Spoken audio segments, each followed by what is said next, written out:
여러분, 5월에 종합소득세 신고 기간이라는데 이거 나도 내야 되는 거냐, 그냥 넘어가도 되는 건가 궁금하신 적 있죠? 제가 딱 정리해서 말씀을 드릴게요. 스마트스토어나 쿠팡 하고 계신 분들은 물론이고, 아쉽게도 성과가 없어서 중단하신 분도 계실 텐데, 어쨌든 사업자 내신 분들은 다 하셔야 됩니다.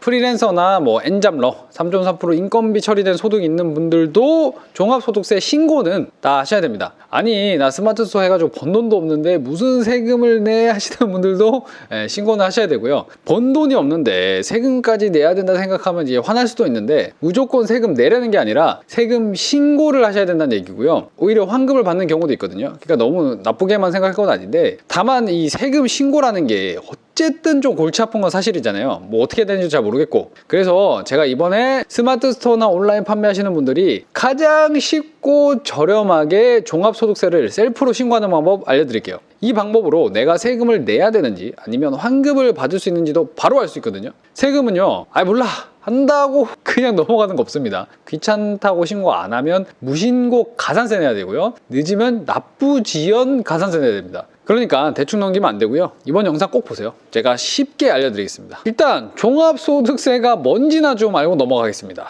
개인이 작년 한 해 동안 경제활동으로 얻은 소득에 대해서 납부하는 세금인데요. 작년에 번 소득에 따라서 개인 사업자는 이런 요율로 세금을 내야 됩니다. 저도 한 4천만 원을 일시불로 내본 적이 있는데, 아무튼 안 내면 가산세가 지구 끝까지 쫓아오니까 빨리 내버리는 게 상책이겠죠. 일단 종합소득세를 신고하는 방법은 세 가지가 있는데, 첫 번째는 홈택스에서 직접 하는 거. 이거는 이제 의외로 하려고 하면 비용 처리, 세액 공제, 세액 감면 이런 거를 좀 놓치는 경우가 많다고 합니다. 두 번째는 세무서에 방문해서 직접 신고, 혹은 세무대리인한테 신고 대행이 있는데 세무사님한테 맡기는 거죠. 이런 건 또 아무래도 좀 비용이 좀 부담스럽습니다. 그래서 세 번째 방법이 세금 신고 서비스 이용해서 셀프로 하는 건데요. 이번에 알려드릴 게 이건데, 세이브 텍스 다이렉트라고 셀프 신고 서비스를 이용하면은 처음 하시는 분들도 한 5분 정도면은 끝내실 수 있을 거예요. 뭐 예전에 다 사람이 했던 거를 AI가 해주니까 오히려 누락 없이 정확해서 요즘 이런 서비스들이 더 많이 생기고 있는 것 같아요. 검색창에 세이브 텍스 다이렉트 검색해줍니다. 접속하면은 상단 가운데에 종합소득세 신고라는 버튼이 있거든요. 요거 눌러줍니다. 로그인은 카카오로 간편하게 해주시고, 홈택스 연동을 위한 인증순환 선택해주세요. 간편 인증을 위한 기본 정보 입력해주시고요. 자, 인증에 성공하면 홈택스 자료 스크래핑을 시작합니다.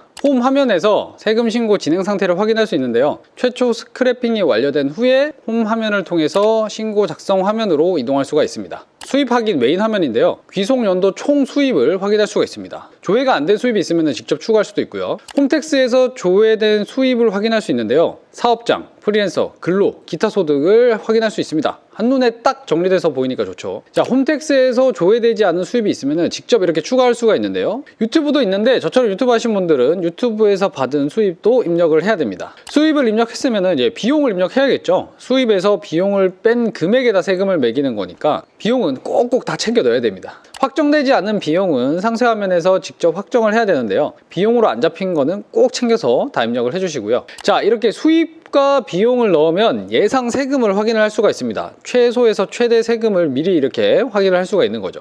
여기에 임적 공제를 입력을 해야 되는데, 배우자 여부, 장애 여부, 세대주 여부에 따라서 또 세금에서 공제를 받을 수가 있으니까요. 부양 가족이 있으신 분들은 꼭 잘 입력을 해주시고요. 부양 가족까지 입력하면은 예상 세금 계산을 시작합니다. 입력된 데이터에 따라서 예상 세액 또는 환급액이 발생할 수가 있죠. 자, 이렇게 세금이 어떻게 도출됐는지 확인할 수가 있는데요. 납부 대상자면은 결제 화면으로, 환급 대상자면 환급 계좌를 입금하면 되는 거죠. 예상 세액이 발생을 했어요. 뭔가 비용으로 더 잡을 게 있을 것 같다 하면 추가로 이제 비용을 입력할 수가 있는데요. 추가 비용 저장을 누르면 예상 세금이 다시 계산이 됩니다. 결제 화면인데요. 서비스 이용료를 결제해야 신고서를 접수할 수가 있겠죠. 결제가 승인이 되면 내부 정책에 따라서 신고서가 순차적으로 제출이 된다고 합니다. 이렇게 세이브 텍스 다이렉트에서 쉽게 넣으라는 내용만 잘 넣어주면 됩니다. 홈택스로 혼자서 어렵게 막 한다고 이제 고민할 필요가 없고요. 잘 모르는 상태에서 하다 보면은 아무래도 누락된 것들이 좀 많이 생길 수 있잖아요. 이렇게 빠르게 세금을 내야 되는지, 환급 받아야 하는지 결과도 확인할 수가 있고, 신고까지 한 번에 처리가 되니까 이거는 진짜 쓸만한 것 같습니다. 세이브 텍스 다이렉트 링크는 제가 아래 고정 댓글에 남겨놓을 테니까요. 신고 기간 꼭 놓치지 마시고 한번 활용을 꼭 해보시고요. 이번에 50% 할인 이벤트까지 하고 있으니까요. 개인 사업자분들이라면 이번에 소개해드린 세이브텍스 다이렉트 이용해서 5월 31일까지 종합소득세 신고 미루지 마시고 꼭 깔끔하게 끝내시기를 응원드리겠습니다. 다음에 더 좋은 정보로 찾아오겠습니다. 감사합니다.